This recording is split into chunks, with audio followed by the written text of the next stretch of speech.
Hello everyone, how are you all? I hope you all are safe at your place. Welcome to the channel Physics Junction by TK Kural. आज का जो हमारा fourth point होने वाला है variation of जी का, वो है variation of ji with latitude. Latitude क्या होता है? Rotation of earth. कि अर्थ की रोटेशन की वजह से जो वैल्यू है जी की, मतलब एक्सेलरेशन ड्यू टू ग्रेविटी की, उसमें क्या चेंज आ सकता है।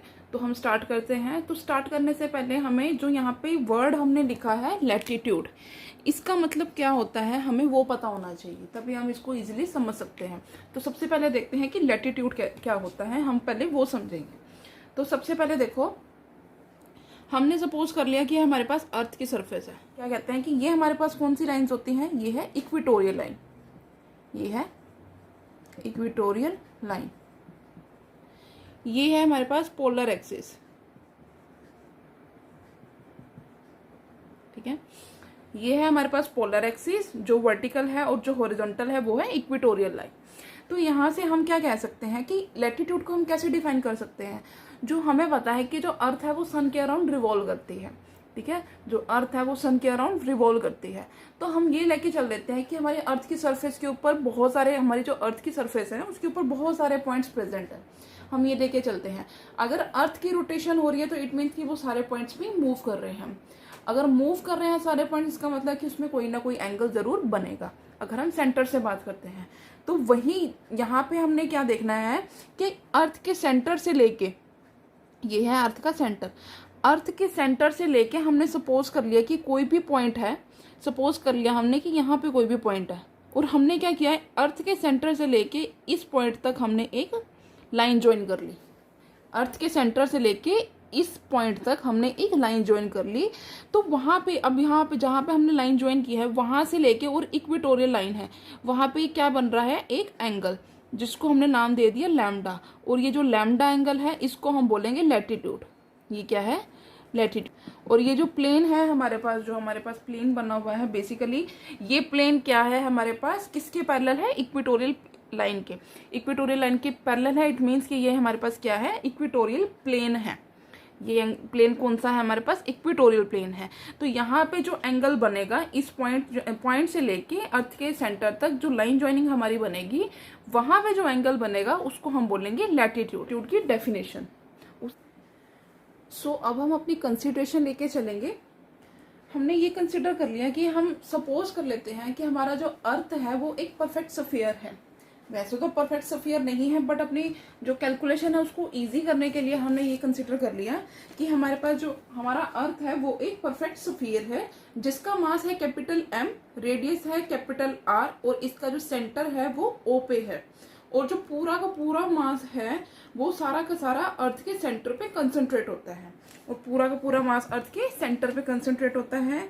और हम ये लेके चल रहे हैं कि जो अर्थ है हमारी, वो अपने जो इसके पोलर एक्सिस है उसके अलोंग यहाँ पे रोटेट कर रही है। अपनी पोलर एक्सिस के अराउंड जो है वो रोटेट कर रही है, मीन्स कि ऐसे रोटेट कर रही है। सपोज कर लेते हैं कि हमारी अर्थ ऐसे अपनी पोलर एक्सिस के अलोंग रोटेट कर रही है। तो हमने यहाँ पे क्या ले लिया कि अर्थ की सरफेस के ऊपर पार्टिकल्स प्रेजेंट है, मैंने पहले ही बोला था। तो हम ये लेके चलते हैं कि जैसे हमारे पास अर्थ की रोटेशन हो रही है, उस रोटेशन के साथ ही जो पार्टिकल्स हैं जो कि अर्थ की सरफेस के ऊपर लाई कर रहे हैं, वो भी क्या कर रहे हैं, अपने हॉरिजॉन्टल सर्कल के अंदर सेम एंगुलर वेलोसिटी के साथ, जिस वेलोसिटी के साथ जो अर्थ रोटेट कर रही है उसी वेलोसिटी के साथ वो मूव कर रहे हैं। और वो एंगुलर वेलोसिटी हम ले लेते हैं ओमेगा है। तो हमने कंसीडर कर लिया कि कोई भी पार्टिकल है जो कि पॉइंट P पे प्रेजेंट है, कोई भी पार्टिकल है वो पॉइंट P पे प्रेजेंट है। ये है पॉइंट P, एक सेकेंड, ये है point P with the latitude angle lambda. ये लैम्डा है लैटिट्यूड एंगल। ये लैम्डा क्या है? लैटिट्यूड एंगल है। मतलब कि हमने कंसीडर कर लिया कि कोई भी पॉइंट P है जहां पे हमारा पार्टिकल प्रेजेंट है अर्थ की सरफेस के ऊपर, और उसका जो लैटिट्यूड एंगल है वो है लैम्डा। अब ये देखो, ये क्या है हमारे पास? एक मतलब कि हमारे पास एक हॉरिजॉन्टल लाइन है। ये पूरा का पूरा एंगल हॉरिजॉन्टल लाइन पे कितना होता है? 180 डिग्री। बट हमारा ये वाला जो एंगल है वो हो गया है लैम्डा। तो बाकी कितना बचा? 180 माइनस लैम्डा। ये हमने यहाँ पे लिख दिया, 180 माइनस लैम्डा हमने यहाँ पे लिख दिया। जो रेस्ट एंगल बचा है वो है 180 डिग्री माइनस लैम्डा। तो हमने क्या कंसीडर कर लिया कि कोई भी पॉइंट P है अपनी हॉरिजॉन्टल एक्सिस पे क्या कर रहा है, वो रोटेट कर रहा है। और हमारे पास जो अर्थ की रोटेशन है उसकी पोलर एक्सिस पे है, मतलब कि यहाँ पे नॉर्थ होता है, यहाँ पे साउथ हो रहा है, ये मूव कर रहा है, तो इसकी एंगुलर वेलोसिटी तो सेम रहेगी। तो हमारे पास जो पार्टिकल P है वो क्या कर रहा है, एक हॉरिजॉन्टल सर्कल है जिसकी रेडियस कितनी बन रही है, R।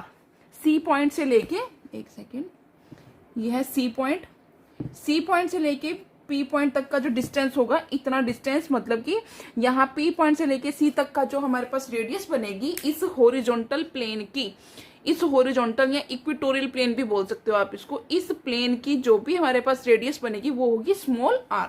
तो हमने ये हमारी कंसिडरेशन ली है। अब देखो यहाँ पे क्या है हमारे पास, जो हमारा PC है जो हमारा ये वाला पॉइंट, यहाँ पे क्या है, एंगल हमारे पास लैम्डा है। PC, ये जो हमारे पास लाइन है हॉरिजॉन्टल, यहाँ पे हमारा जो एंगल बन रहा है वो है लैम्डा। तो अब हमने यहाँ से अगर हम उस साइड से देखें तो ये एक ट्रायंगल बन रहा है, अगर हम उस दूसरी साइड से देखते हैं अगर इसको, तो ये एक ट्रायंगल है, ठीक है। इस ट्रायंगल के यहाँ पे एंगल है, हमने निकालना है PC की वैल्यू, हमें PC की वैल्यू पता है, हमें यहाँ पे PC की वैल्यू कितनी है, लैम्डा। ये कैसे आया, आप देखो हमारे पास है, ये क्या बना, अगर हम उस साइड से देखते हैं, अगर हम इस साइड से देखते हैं इसे, तो ये हमारा हुआ बेस, ये हुआ हाइपोटेन्यूज, और ये हुआ हमारे पास परपेंडिकुलर। यहां से अब हमारे पास क्या है, ये है बेस ओवर, ये क्या है, OP क्या है हमारे पास, हाइपोटेन्यूज, मीन्स ये किसके इक्वल होता है हमारे पास, कोस थीटा के इक्वल। अब यहाँ पे क्या है, बेस क्या है हमारे पास PC, और हाइपोटेन्यूज क्या हुआ OP, और एंगल क्या है हमारे पास लैम्डा। ये मिली हमें value, then PC is equals to OP cos lambda. तो ये हमारे पास ऐसे मिली हमें value, that PC is equals to OP cos lambda. But ये आपको नहीं है कि हमारे पास जो हमारी अर्थ जो है वो पोलर एक्सिस के अलोंग रोटेट कर रही है। जब वो रोटेट करेगी वहां पे क्या होगा, सर्कुलर मोशन बनेगा। सर्कुलर मोशन है मीन्स वहां पे क्या है, सेंट्रीपिटल फोर्स। सेंट्रीफ्यूगल फोर्स क्या होता है वो पता होने से पहले हमें ये पता होना चाहिए कि सेंट्रीपिटल फोर्स क्या होता है। हमने सपोज कर लिया कि हमारे पास यहाँ पे कोई भी पर्सन है जिसने अपने हाथ पे एक स्ट्रिंग ले रखा है, और उस स्ट्रिंग का जो सेकंड कॉर्नर है वहां पे एक बॉल को उसने बांध रखा है, और वो यहाँ पे खड़ा होकर ऐसे कॉन्टिन्यूसली ऐसे मूव करवा रहा है उस बॉल को। तो सपोज करो कि एक पॉइंट पे आके वो बॉल यहाँ पे भी होगी, यहाँ पे भी होगी, यहाँ पे भी होगी, यहाँ पे भी होगी, ठीक है। बट जो पूरा का पूरा होल्ड है उसका, मतलब कि वो सर्कुलर मोशन के अंदर वो मूव कर रही है, बट उस बॉल का पूरा होल्ड कहाँ पे होगा, सेंटर पे होगा। मीन्स कि यहाँ पे क्या होगा, जो इनसाइड यहाँ पे जो फोर्स, तो यहाँ पे जो इनसाइड में फोर्स लगेगा वो तो होगा सेंट्रीपिटल फोर्स। बट अगर हम यहाँ पे आके हमने उस स्टोन को छोड़ दिया, हमने स्टोन या फिर जो कोई भी हमने वो ले रखी है बॉल, अगर हमने उसको छोड़ दिया सपोज करो, तो उसकी डायरेक्शन कहाँ का, अगर यहाँ पे आके हम उसको छोड़ते उसकी डायरेक्शन ऐसे होगी, यहाँ पे छोड़ेंगे तो ऐसे होगी, यहाँ पे छोड़ेंगे तो इस तरह से होगी, यहाँ से इस तरह से होगी। मीन्स कि उसकी डायरेक्शन क्या हो जाएगी, रैंडम हो जाएगी। तो यहाँ पे जो फोर्स होगा वो होगा सेंट्रीफ्यूगल फोर्स। और हम अपना अगर डायग्राम देखें तो इस डायग्राम के अकॉर्डिंग हमारे पास जो सेंट्रीफ्यूगल फोर्स बनेगा वो क्या होगा, वो होगा PA फोर्स जो होगा हमारे पास वो होगा सेंट्रीफ्यूगल फोर्स। तो अब हम यहाँ पे क्या हो जाएगा, सेंट्रीफ्यूगल फोर्स आ जाएगा, जिसको हम PA से डिनोट करेंगे। तो ये जो PA हमारे पास सेंट्रीफ्यूगल फोर्स आया है, यहाँ पे जो वैल्यू होगी सेंट्रीफ्यूगल फोर्स, यहाँ पे क्या होगा, MR ओमेगा स्क्वायर। ओमेगा क्या होगा हमारे पास, कि हमने उसकी जो एंगुलर वेलोसिटी ली थी वो हमने वही ली थी जो हमारे पास अर्थ की रोटेशन की थी। तो ये हमारे पास उसकी एंगुलर वेलोसिटी है। तो अब यहाँ से क्या होगा, अगर हम यहाँ से इस फिगर को देखते हैं तो ये तो हमारे पास होती है इक्वेटोरियल लाइन। यहाँ से अगर हम अपनी फिगर को देखते हैं तो ये हमारे पास लाइन होती है इक्वेटोरियल लाइन, और ये होती है हमारे पास पोलर एक्सिस। तो यहाँ से जब हम देखेंगे कि हमारे पास अगर लैम्डा एंगल की बात करेंगे तो हमारे पास पोलर एक्सिस पे जो लैम्डा एंगल है वो कितना होगा, 90 डिग्री पे। क्यों, क्योंकि ये क्या है, परपेंडिकुलर है। होगा क्या, यहाँ पे जो हमारे पास लैम्डा एंगल है वो कितना होगा, 90 डिग्री, ये वाला एंगल। और यहाँ पे अगर हम बात करते हैं इक्वेटोरियल एक्सिस की, इक्वेटोरियल जो लाइन है हमारे पास, वहां पे एंगल कितना होगा, lambda is equal to 0 degree. तो ये हमें पता होना चाहिए, हमें फिगर से ही पता चल रहा है। तो अब हमने यहाँ से क्या ले लिया कि हमने सपोज कर लिया कि पी पॉइंट के हमारे के ऊपर हमारे पास जो एक्सेलरेशन ड्यू टू ग्रेविटी है उसकी वैल्यू है स्मॉल जी। ग्रेविटी पुल हो रहा है, मतलब कि पुल इन द सेंस कि हमारे पास जो वेट लग रहा है, हमने बोला कि वो सेंटर के टुवर्ड्स लग रहा है, और ये पी पॉइंट का जो फोर्स होगा वो कितना होगा हमारे पास, ग्रेविटी पुल कितना होगा, mg। ठीक है, और यहाँ पे क्या वैल्यू है उसकी, g डैश, और इसका जो वेट कंसंट्रेट होगा वो इनसाइड होगा। तो यहाँ पे वैल्यू कितनी हो जाएगी, mg डैश, यहाँ पे जो मतलब कि जो डैश। अब यहाँ पे देखो, अगर हम देखें इसको अच्छी तरह से, तो यहाँ हमारे पास एक पैरेललोग्राम बन गया है, PABO, ये हमारे पास क्या है, पैरेललोग्राम बन गया है। तो यहाँ से अब हम क्या करेंगे, पैरेलल फोर्सेस का है हम वो यूज करेंगे। तो इसके बाद है सिंपल डेरिवेशन, वो डेरिवेशन मैं आपको करके इसका सीधा आंसर बताती हूँ। सो अब हम यहाँ पे क्या लगाएंगे, पैरेललोग्राम लॉ लगाएंगे। पैरेललोग्राम लॉ के अकॉर्डिंग हमारे पास क्या आएगा, mg डैश, इसकी value mg dash is equal to under the root mg square mr omega square का होल स्क्वायर। यहाँ पे mr ओमेगा स्क्वायर क्या है, centrifugal force, plus 2 into mg into mr omega square into angle. Angle क्या है हमारे पास, इस parallelogram law के इस पैरेललोग्राम के अंदर हमारे पास जो एंगल है वो कितना है, ये वाला एंगल कितना है, वो 180 माइनस लैम्डा।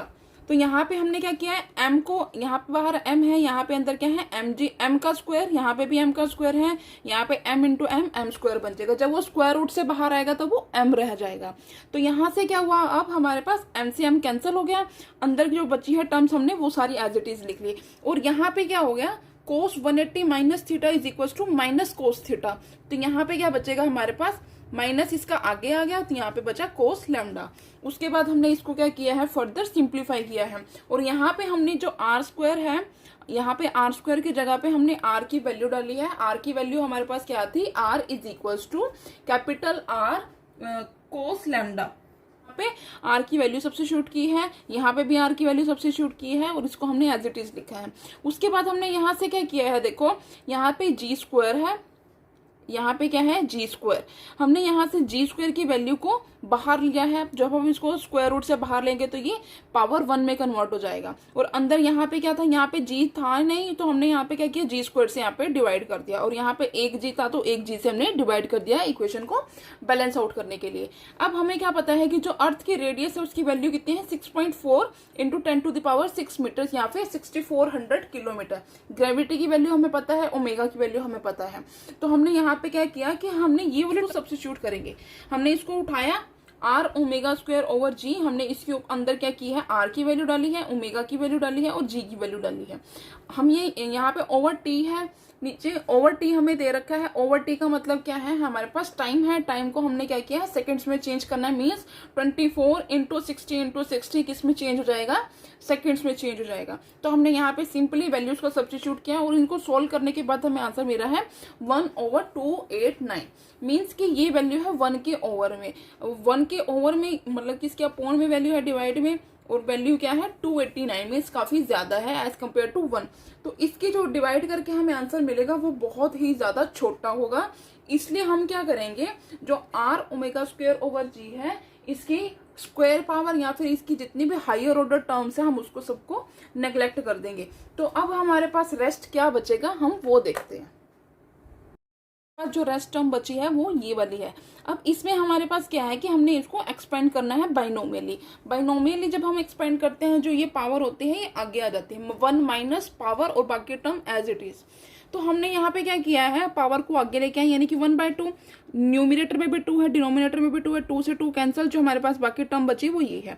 अब हमने यहाँ से क्या लिया, एलसीएम लिया। जब हम एलसीएम ले लेंगे तो ये वाला जी और ये वाला जी डिनोमिनेटर वाला वो कैंसिल हो जाएगा, और हमारे पास ये रिजल्ट हमें मिल जाएगा। अब इस रिजल्ट से हमें क्या पता चल रहा है कि अगर हमारे पास लैम्डा और ओमेगा की वैल्यू पॉजिटिव होती है, अगर हमारे पास लैम्डा की और ओमेगा की वैल्यू पॉजिटिव होती है, तब उस केस में हमारे पास जो जी डैश है, जी डैश इज लेस देन जी मिलेगा हमें, जब हमारे पास ओमेगा की और लैम्डा की वैल्यू हमें पॉजिटिव मिलेगी।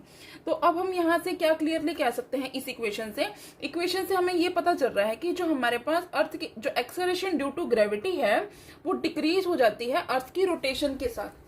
एक्सेलरेशन ड्यू टू ग्रेविटी की वैल्यू डिक्रीज हो जाती है अर्थ की रोटेशन के साथ, और इंक्रीज होती है जब इसकी जो with the increase in latitude of the place, जब हमारे पास लैटिट्यूड मतलब एंगल में इंक्रीज होगा तब इसकी वैल्यू इंक्रीज कर जाएगी। की बात करते हैं पहले हम at equators lambda is equals to 0 degree. Means कि हमारे पास जो इक्वेशन थी अगर हम उसमें वैल्यू सब्स्टिट्यूट करते हैं, अगर हमारे पास lambda is equals to 0 degree है तो कोस 0 1 होगा, और अगर हमने ये अगर कंडीशन लिया तो हम क्या करेंगे, जी डैश को जी ई से, मतलब कि इक्वेटर्स की एक्सेलरेशन ड्यू टू ग्रेविटी उससे हम चेंज कर देंगे, से लिख देते हैं हम। तो अब हमने क्या किया, हमारा जो रिजल्ट आया था, हमारा रिजल्ट क्या था, g dash is equals to g minus are omega square को स्क्वायर लैम्डा। हम वैल्यू डालेंगे, जी डैश की जगह पे जी ई होगा, g minus are omega square cos square lambda, cos 0 1 हो गया, तो हमारे पास जो वैल्यू मिली वो हमें ये मिली है इक्वेटर्स पे। मीन्स कि हमारे पास जीई की वैल्यू क्या होगी, मिनिमम होगी इक्वेटर्स पे। इक्वेशन से हमें ये पता चलता है। अब हम बात कर लेते हैं पोल्स की। पोल्स पे क्या होगा, हमारे पास जो एंगल है वो है 90 degree, lambda is equals to 90 degree, cos 90 0 होगा। अगर हम ये कंडीशन लेके चल रहे हैं तो उस केस में हम जी डैश को रिप्लेस कर देंगे जी पी से, ठीक है। तो हमारे पास अब यहाँ से आंसर हमें क्या मिलेगा, that g P is equals to g minus are omega square into 0। Means कि पोल्स पे जो वैल्यू आएगी वो किसके इक्वल हो जाएगी, एक्चुअल जो ग्रेविटी की वैल्यू होगी वो उसके इक्वल हो जाएगी। तो यहाँ से अब हम क्या कह सकते हैं कि यहाँ पे वैल्यू मैक्सिमम होगी एक्सेलरेशन ड्यू टू ग्रेविटी की। तो यही था हमारा आज का टॉपिक। यहाँ के इस टॉपिक के साथ हमारा जो वेरिएशन है एक्सेलरेशन ड्यू टू ग्रेविटी की, उसके चारों पॉइंट्स कवर हो जाते हैं। इसके बाद हम अपना नेक्स्ट टॉपिक स्टार्ट करेंगे। मेरे चैनल को सब्सक्राइब करना, वीडियो को लाइक करना और शेयर करना। Thank you for watching.